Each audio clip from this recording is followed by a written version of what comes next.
I woke up that Saturday to the sound of metal clanging. When I stepped onto my porch, there she was, Karen, standing at the bottom of my driveway, planting bright orange cones across my boathouse ramp like she owned the place. A fresh HOA property.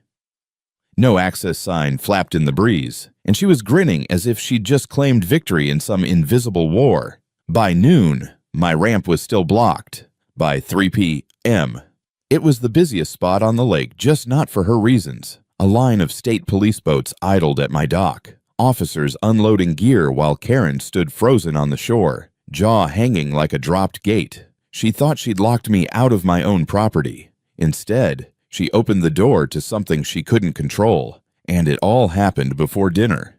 I've lived on Miller's Point for nearly 20 years, bought the place in my mid-30s, when my knees still worked like they were supposed to, and my hair didn't need a cap to keep the sunburn off my scalp. It's not a mansion, just a sturdy cedar-sided home with a tin roof and a wide back porch that looks straight out over the lake. The kind of place that doesn't impress a real estate agent, but makes a man feel like he's arrived. I spent most of my working life elbow deep in boat engines, first at a marina down the highway, later running my own small shop. Fixing things was in my bones. I liked grease under my fingernails and the satisfaction of hearing an old Evinrude purr after hours of tinkering. By the time I sold the business, I'd saved enough to live comfortably, keep the lights on, and spend my mornings fishing instead of fighting traffic. Life here used to be easy. The lake would steam in the early morning, the kind of mist that made you think the world was still waking up. I'd brew a pot of coffee, step out to the boathouse, and watch the sun cut gold streaks through the fog. Maybe take the boat out if the mood struck. Maybe just sit on the dock with a line in the water and the radio low. The ramp was my pride. Poured concrete, sloping gently into the water, just wide enough for my skiff or the occasional neighbor's bass boat. I'd put it in myself, years before the HOA ever set foot in this cove. It meant freedom launching when I wanted, coming home when I pleased. That freedom's exactly what the HOA couldn't stand. Now, I didn't always have an HOA breathing down my neck. When I first moved here, Miller's Point was just a loose collection of homes and cabins, each with its quirks. The old McKinney place had a roofline that sagged like a lazy cat. The Martins painted their shutters bright turquoise every other summer, and nobody said a word. But a few years back, a wave of newcomers rolled in, folks from the city who thought lake life meant curated landscaping and matching mailboxes. They banded together, formed an HOA, and before long, we had rules about everything from fence height to what kind of wreath you could hang in December. Karen showed up around that time, early 60s, but she dressed like she was still running for prom queen, bold prints, big jewelry, and a hairstyle that could survive a hurricane. She moved into the largest house on the North Shore and, within months, had muscled her way into the presidency of the HOA. Her reputation grew faster than a thunderstorm over open water, loud in meetings, sharp with her words, and convinced she was the final authority on anything that touched the lake. We kept things polite at first, a nod at the mailbox, the occasional nice day when passing on the road, but it was a cold politeness, the kind you give a neighbor you don't trust enough to invite over for a beer. Then came her first attempt to rope me into her plans, asking, no, insisting that I host the annual HOA summer mixer at my boathouse.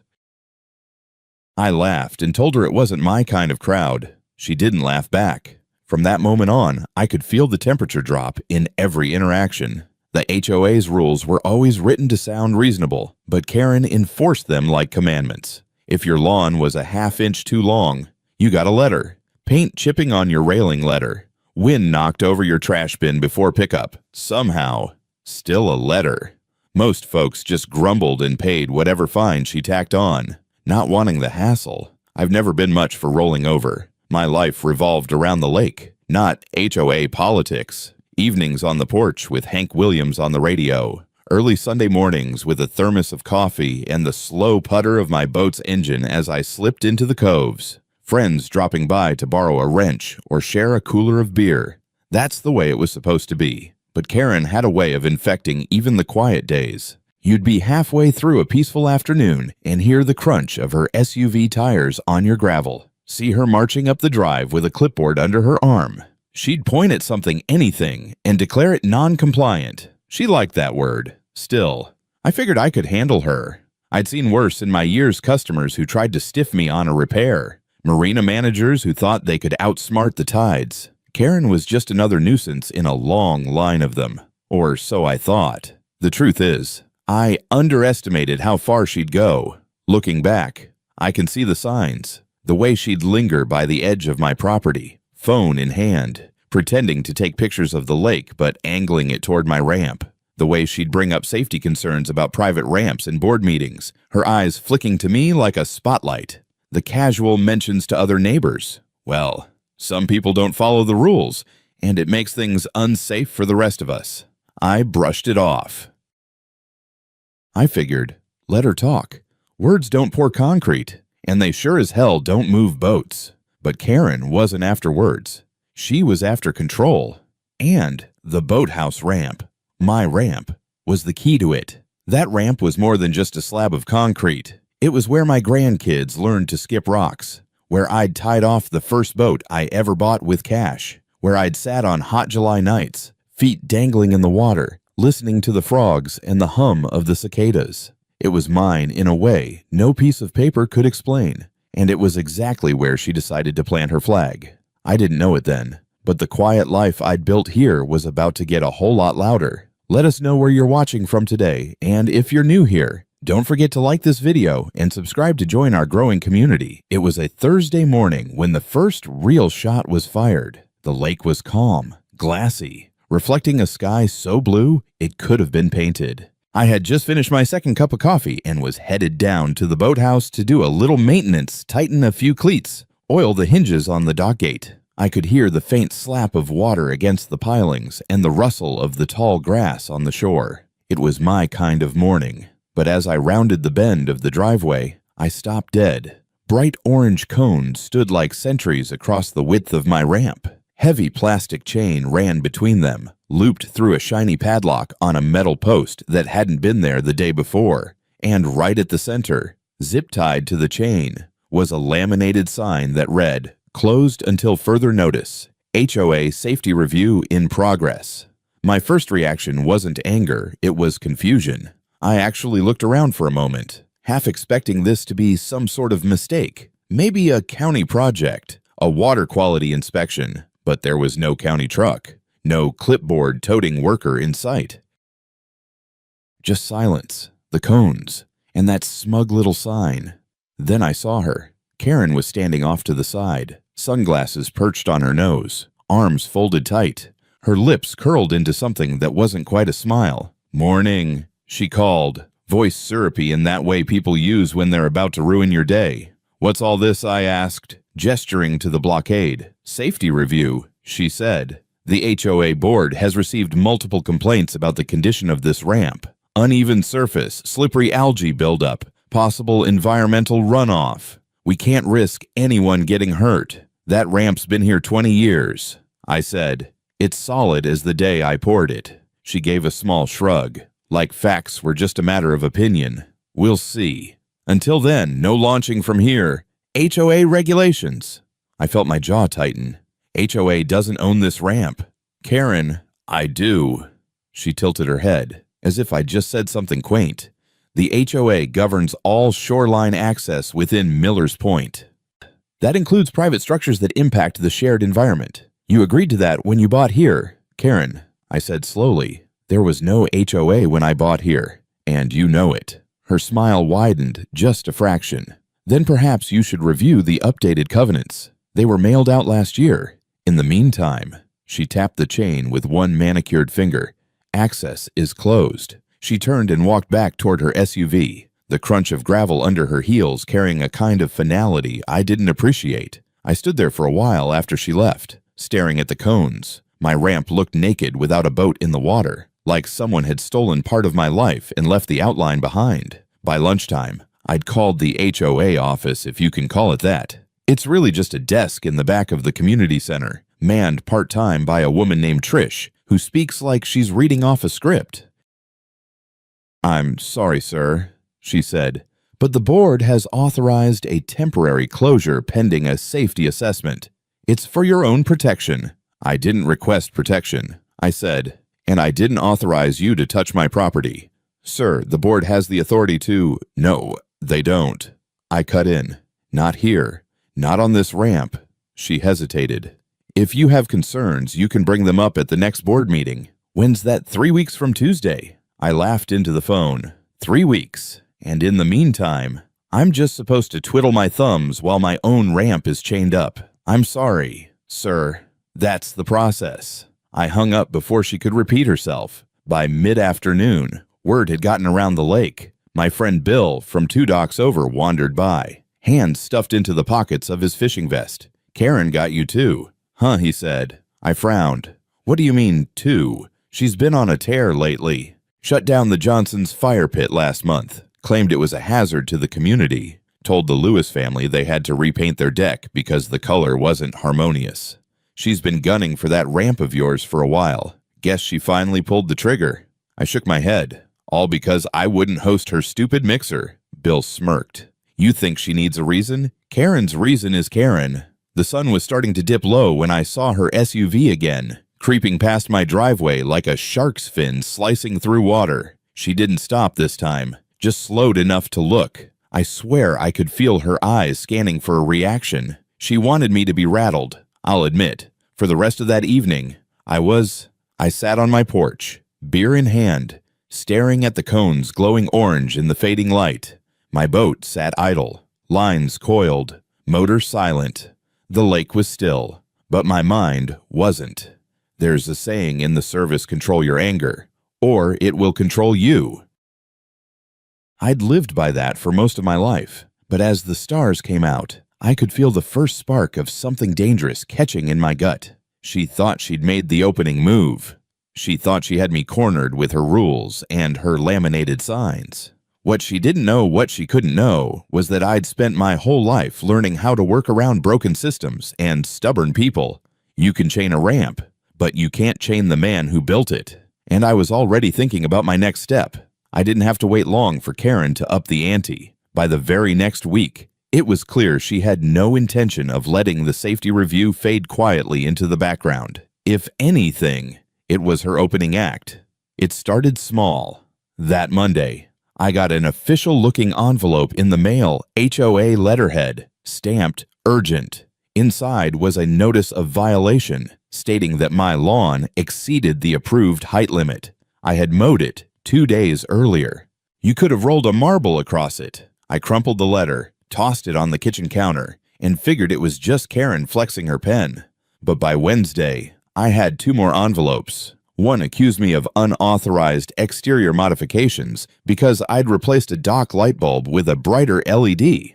The other claimed my garbage cans had been visible from the street for more than 12 hours after pickup, a capital offense. Apparently, it was almost funny in its pettiness. Almost. By Friday, the humor had worn thin. I came home from town to find Karen in my driveway, phone in hand, snapping photos of the side of my house. She didn't even pretend to be discreet. What do you think you're doing? I asked, stepping out of my truck.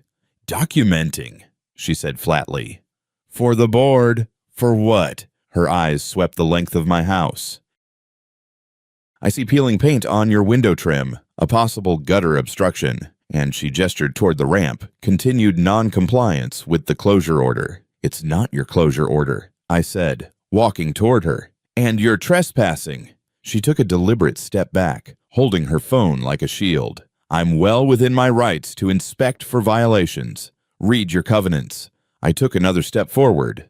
Read my deed, she sniffed, tucked her phone into her purse, and walked away without another word. But I knew this wasn't over. It wasn't just me she was after. In the days that followed, I noticed a shift in the neighborhood. People who used to wave when they pass now averted their eyes. Others came by in hushed tones, warning me to be careful because Karen was building a case. One evening, my neighbor Patty knocked on my door with a casserole dish in hand. She leaned in close, eyes darting toward the road. She's telling people you're a troublemaker. Said you're trying to undermine the HOA and that you've got connections. Patty gave me a look that said she didn't buy it, but plenty of others might.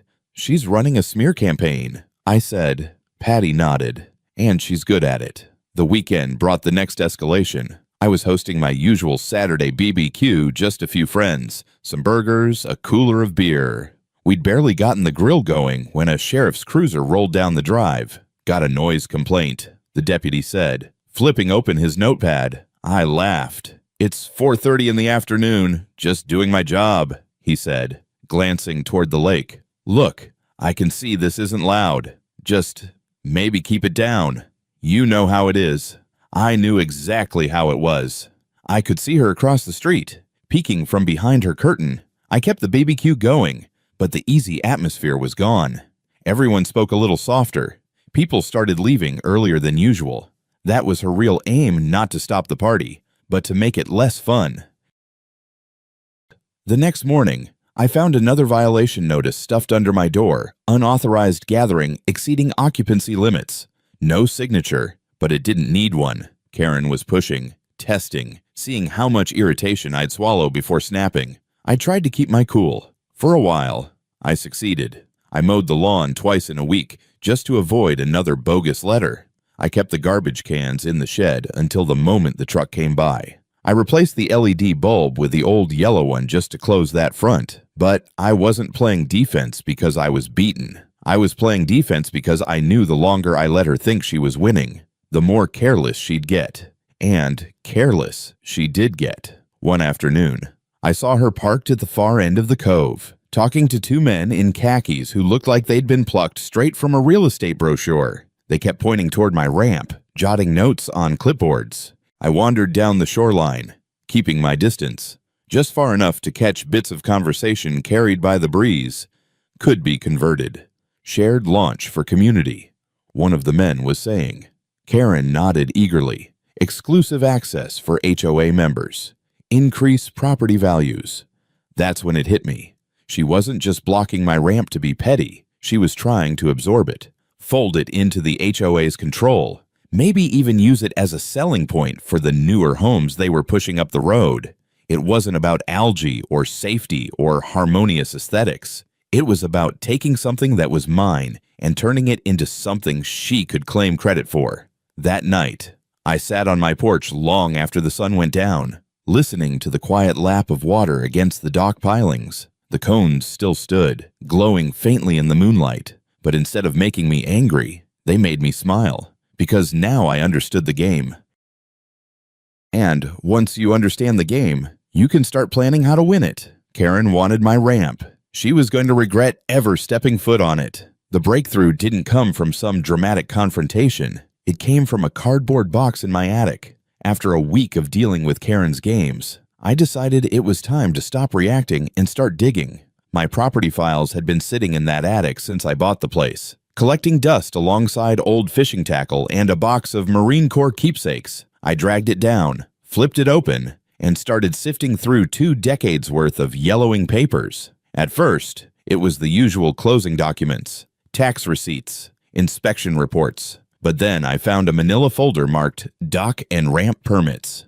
Inside were the original county approvals, stamped and signed in 2003, authorizing construction of the Boathouse ramp.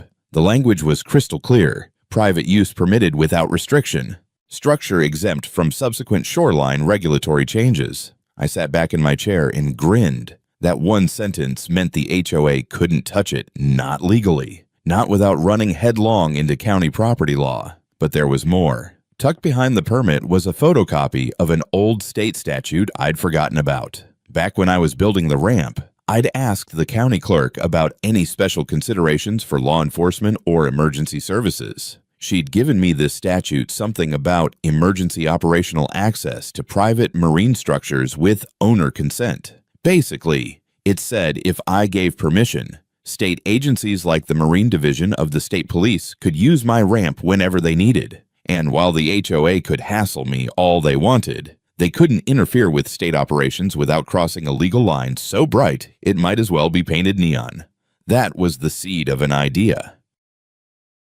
But before I could plant it, I wanted to be absolutely sure about the HOA's actual jurisdiction. I spent the next 2 evenings buried in a stack of HOA bylaws and covenants that Karen had mailed out last year. They were as dry as a saltine, But buried in the legalese was something important. HOA authority over private structures only applied if they were constructed after the adoption of the HOA charter. My ramp predated the HOA by a good 7 years, which meant all her safety review nonsense was nothing more than smoke and mirrors. I almost laughed out loud reading it. Karen had been stomping around like a queen declaring borders, and the whole time she'd been building her castle on sand. Still, I knew that just waving a permit in her face wouldn't cut it. People like Karen don't retreat when you prove them wrong. They just double down, change the rules, or find a new angle of attack. If I wanted this to stick, I needed something that didn't just win the fight, but ended the war. That's when I remembered an incident from a few summers back. The state police had run a boating safety sweep on the lake, setting up inspection points to check registration, safety gear, and sobriety. The only problem was their launch point had been miles away, costing them precious time. One of the officers had joked over a beer at the marina. "Man, if we could have launched from your place, we'd have saved half a day." It had been a throwaway comment at the time. Now, it felt like a loaded round sitting in the chamber. If the state police were officially using my ramp, it wouldn't matter how many cones Karen dragged over or how many laminated signs she zip-tied. She wouldn't be able to get within 20 feet without a badge telling her to step aside. And the best part, it would be perfectly legal, sanctioned by the state, and backed by my original property rights. I decided to test the waters before making any calls. The next afternoon, I wandered into the local bait and tackle shop, where I knew Sergeant Harper from the Marine Division often stopped in. Sure enough, he was at the counter, chatting with the owner about an upcoming patrol. Still launching from McCulloch's Landing, I asked casually. He groaned. "Yeah, and burning 2 hours just to get to the North Shore. It's a mess." I let a slow smile spread across my face. What if I told you I had a private ramp on the North Shore? Concrete, deep water access, plenty of space for staging, all yours for the day if you want it. His eyebrows shot up. "You serious? Dead serious? You'd just need to file the operational notice with the county. My ramp's grandfathered in HOA, can't touch it." Harper leaned in a little. "You having trouble with them?" I shrugged. "Let's just say they've been overstepping." He chuckled. "Well, I'd be happy to kill 2 birds with 1 stone. We've got a patrol scheduled for Saturday. I'll talk to the captain, see if we can make it happen." By the time I got home, my plan was no longer hypothetical.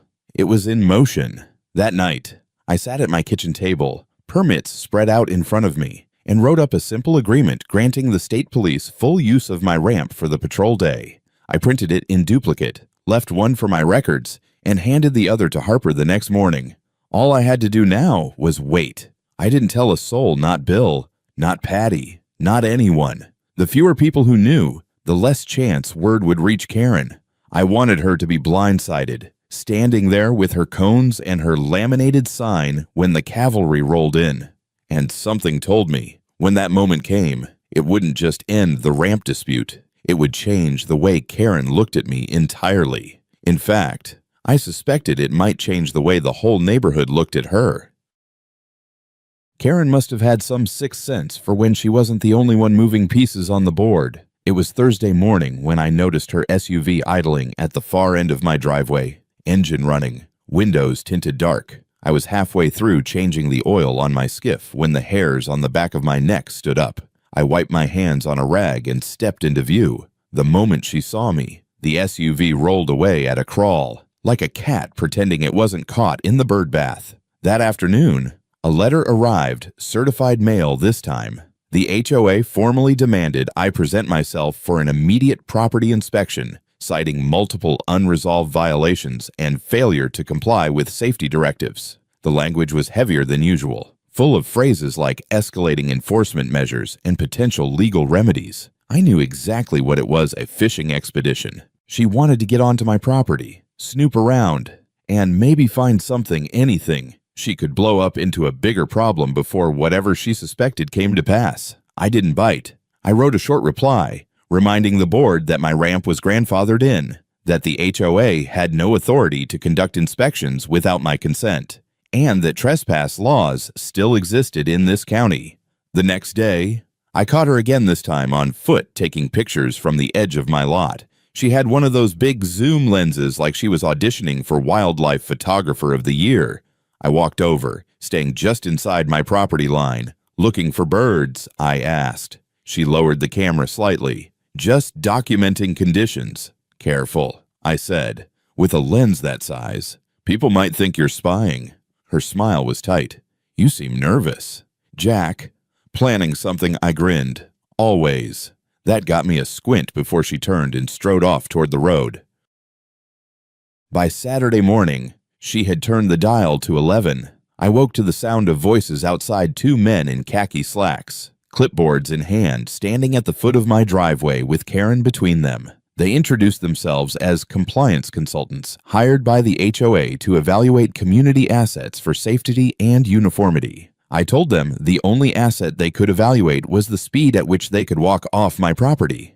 They left, but not before Karen made a big show of snapping more photos. The pressure wasn't just on me anymore. Patty told me Karen had been knocking on doors, warning neighbors that I was a liability to the community. Bill said she'd cornered him at the bait shop, suggesting that my inflexibility was going to drive down property values. She was trying to isolate me, to make the showdown, whatever she thought it would be, look like the neighborhood against me, not just Karen against me. But here's the thing. The more she pushed, the more she revealed. She didn't know the specifics of what I was planning, but she knew enough to be afraid of it. And fear makes people sloppy.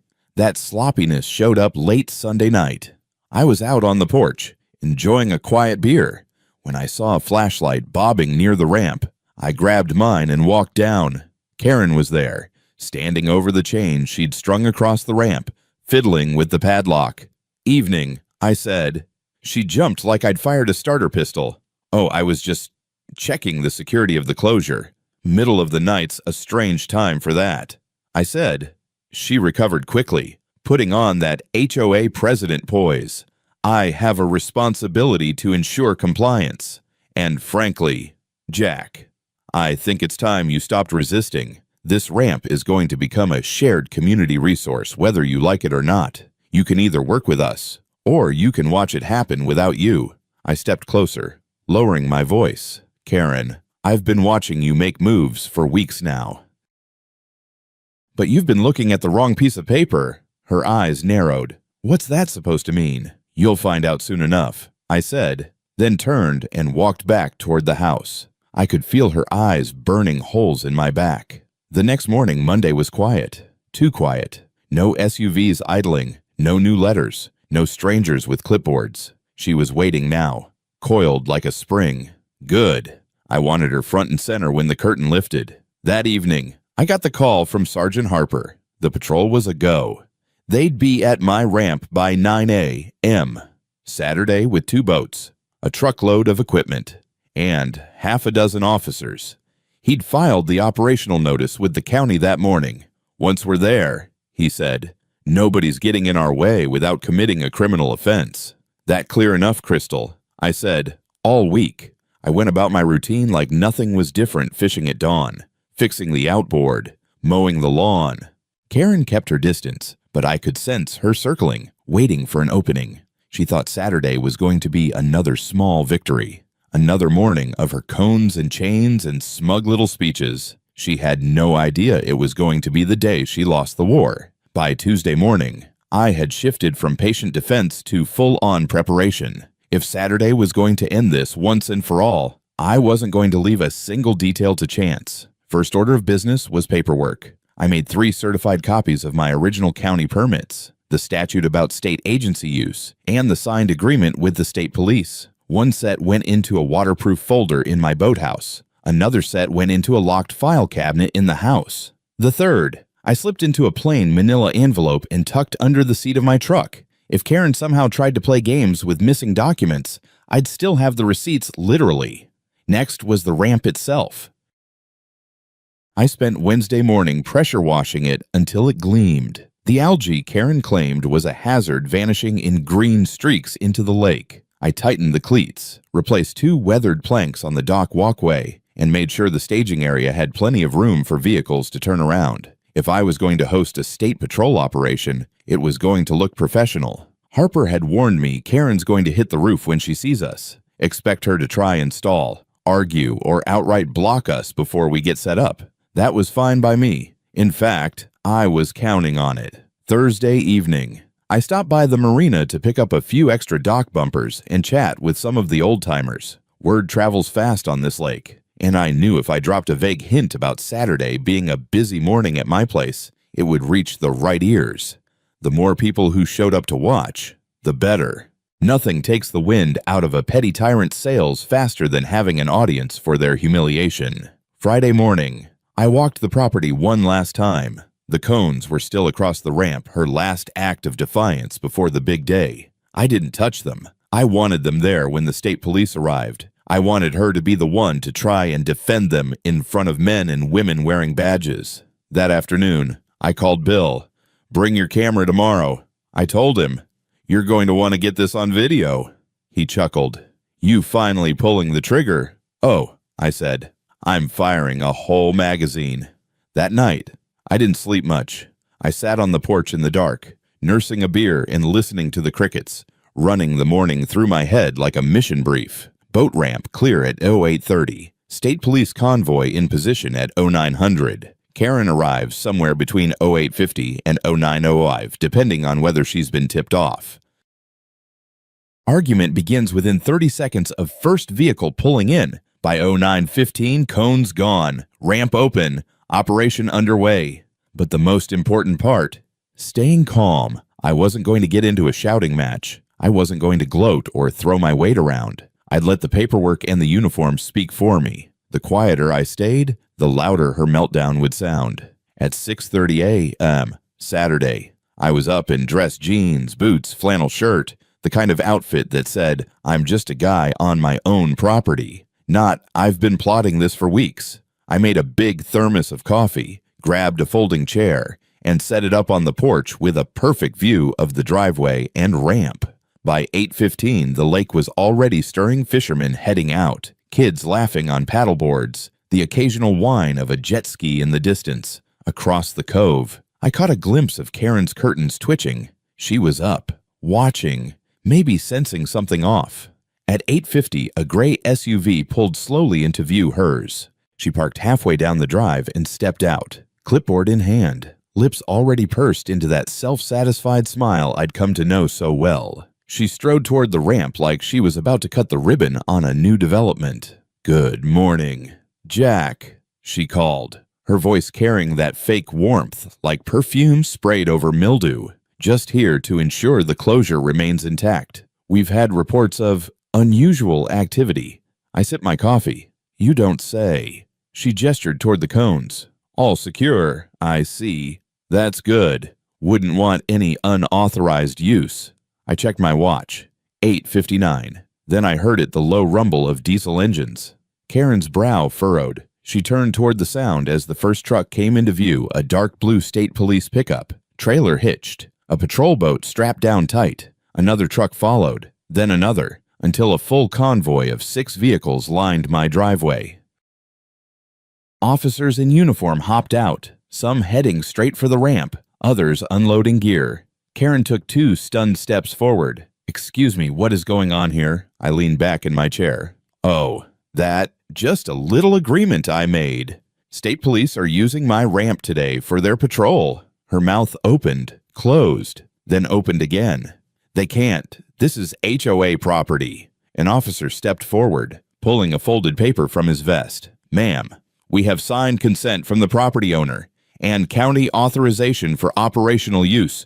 You'll need to step aside." Her voice pitched higher. "You don't understand. This ramp is closed for safety. State jurisdiction supersedes HOA regulations." The officer said evenly, "If you interfere, you'll be obstructing a law enforcement operation." Karen froze, her clipboard trembling in her hands. Behind her, I saw neighbors gathering along the edge of the road, phones out, recording. I took another sip of coffee and smiled to myself. The trap was set. The strike was landing exactly as planned. The look on Karen's face when the state police convoy rolled down my drive was worth 20 years of HOA dues. Her jaw dropped, and for once, she didn't have a rehearsed line ready. The clipboard in her hand sagged until it bumped her knee. Neighbors began gathering like moths to a porch light. drawn by the rumble of engines and the flashing blue strobes on the patrol trucks. Phones were out instantly, half the community live streaming before the first boat even hit the water. "Officers," Karen began, her voice tight but pitched to Carrie. "You've been misinformed. This ramp is under HOA closure. Pending safety review. You can't launch here." The sergeant in charge didn't even blink. He was a tall man, broad shoulders, mirrored sunglasses reflecting her furious expression back at her. "Ma'am, this ramp is in active use under state authority. The owner has signed over operational consent. You'll need to clear the area." Karen's cheeks flushed crimson. "No, you don't understand. I'm the HOA president. This ramp is non-compliant, dangerous." And the sergeant held up the folder. "Ma'am, the county permits predate your HOA charter. They're legally binding and grandfathered. Any attempt to block access constitutes interference with state law enforcement." The neighbors murmured. I could hear Bill chuckling quietly behind his phone camera. Karen's voice climbed an octave. "You can't just override HOA rules. We are a governing body, not over state jurisdiction." "You're not," the sergeant said. He nodded toward two officers. "Clear the cones." The officers walked down, unclipped the plastic chain, and stacked the orange cones neatly off to the side. The sign Karen had zip-tied fluttered once before being dropped into a bin bag. Just like that. Weeks of her petty tyranny were dismantled in under 60 seconds. Karen lunged forward, pointing a trembling finger at me. This is your doing. You've undermined the entire community." I leaned back in my chair, coffee mug in hand, and said loud enough for the crowd to hear, "No, Karen, I just reminded the community who actually owns this ramp." The laughter that rippled through the neighbors was low but sharp, like dry tinder catching flame. Desperate now, she turned back to the officers. "This is harassment. This man has been a problem for years. He violates rules. He disrespects authority. He's a threat to neighborhood harmony." The sergeant calmly slipped his sunglasses down his nose, looked her dead in the eye, and said, "Ma'am, the only threat I see right now is you interfering with a police operation. If you don't move back immediately, I'll have to cite you. And, trust me, you don't want that on your record." Her mouth opened, closed, then opened again, but no words came. She stepped back, muttering something about lawyers and appeals. Meanwhile, the officers were efficient. Within minutes, 2 patrol boats slid down my ramp into the water with a satisfying splash. Uniformed men and women loaded gear, radios crackled, and the cove buzzed with organized energy. My ramp, my property, was now the official hub of a state patrol sweep. The contrast couldn't have been sharper. Karen, sputtering on the shore, clipboard clutched like a shield, and the state police conducting business as if she didn't exist. By 9:30, the first boat was already cruising out across the lake, its lights flashing in the morning sun. Kids on paddleboards cheered. Fishermen tipped their hats. Even the usually reserved Martins clapped as the second boat powered away. And the phones, they were everywhere. Neighbors had filmed Karen's tantrum from every angle. I caught snippets. HOA, Karen tries to stop the cops, fails. Lake showdown, HOA versus state police. Karen loses it on the ramp. You could almost hear the internet sharpening its knives. Karen must have realized it too. She tried to collect herself, straightening her blouse, smoothing her hair, forcing her lips into a brittle smile. "This isn't over," she hissed at me as she passed, heels stabbing the gravel like tiny daggers. "Oh, it's over," I said quietly. "You just don't know it yet." As she drove off, neighbors drifted over, clapping me on the shoulder, offering grins and congratulations. Bill raised his phone triumphantly. "Got the whole thing. She's going viral tonight." Patty laughed, casserole dish in hand again, as if summoned by fate. "Jack, you don't just win, you put on a show." I shrugged, sipping the last of my coffee. All I did was set the stage. Karen wrote her own lines. By late morning, the ramp was humming like a beehive. Officers came and went, radios chirping, boats idling, engines revving. The lake hadn't seen this much action in years. And through it all, I sat on my porch, watching the spectacle unfold with the quiet satisfaction of a man who'd finally turned the tide.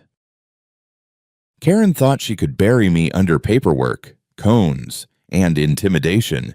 Instead, she buried herself in front of half the neighborhood and a half-dozen smartphone cameras. And the best part, I hadn't raised my voice once. As the sun climbed high, I felt the weight of weeks of frustration lifting. Karen's grip on the neighborhood wasn't broken, it was shattered, and everyone had seen it happen with their own eyes. For the first time in a long time, the lake felt like mine again. But the aftermath, that was still to come. The lake had a strange calm the next morning. Not the natural calm I loved, the mist on the water, the sound of loons calling, but a social calm, like the whole neighborhood was catching its breath after watching a storm pass. Karen's SUV never left her driveway. Her curtains stayed closed tight, and the once loud voice that used to carry across the cove at every sunrise was silent. It was almost eerie. For weeks, she had been the center of everyone's attention, strutting around with her clipboard and laminated signs. Now, she was a ghost in her own kingdom. The HOA board, for their part, fell quiet too. No more letters appeared in my mailbox. No surprise inspection notices. No strangers with clipboards. It was as if the entire organization had gone into hiding, waiting to see what the fallout would be. I suspect their lawyers had told them exactly what I already knew, that going up against state authority and recorded county permits was a battle they couldn't win. By midweek, the shift in the neighborhood was obvious. Folks who hadn't spoken to me in months were suddenly friendlier. They waved again. Some even stopped by for small talk. Bill came over with a case of beer and set it down with a grin. "You realize you're a legend now, right?" he said. I laughed. Legend's a strong word. No, he insisted. "You went toe-to-toe with Karen and won. And not just won, you embarrassed her so bad the whole lake saw it. People needed to know she could bleed." Patty echoed the sentiment when she brought over another casserole. "You gave us all a little breathing room," she said. "For once, she's not out there barking orders. It feels peaceful again." It was true. Life settled back into the rhythm I'd almost forgotten I loved. Early mornings on the water, the quiet creak of the dock under my boots, the easy laughter of neighbors who no longer looked over their shoulders before speaking. And yet, I couldn't shake the thought that this wasn't just about my ramp, or even Karen. It was about the principle of ownership, of standing your ground when someone tries to bully you into submission. Karen thought she could control the lake by controlling the rules. She thought she could wear people down with letters, fines, inspections, and gossip. And for a while, it worked. Folks were scared of her. Some still are. But what she never understood is that authority isn't about how loud you shout or how many papers you wave around. Real authority comes from truth, from law, from the quiet confidence of knowing you're in the right. I didn't win by yelling louder. I didn't win by fighting fire with fire. I won by being patient, by documenting, by finding the crack in her armor and prying it open with calm, steady pressure.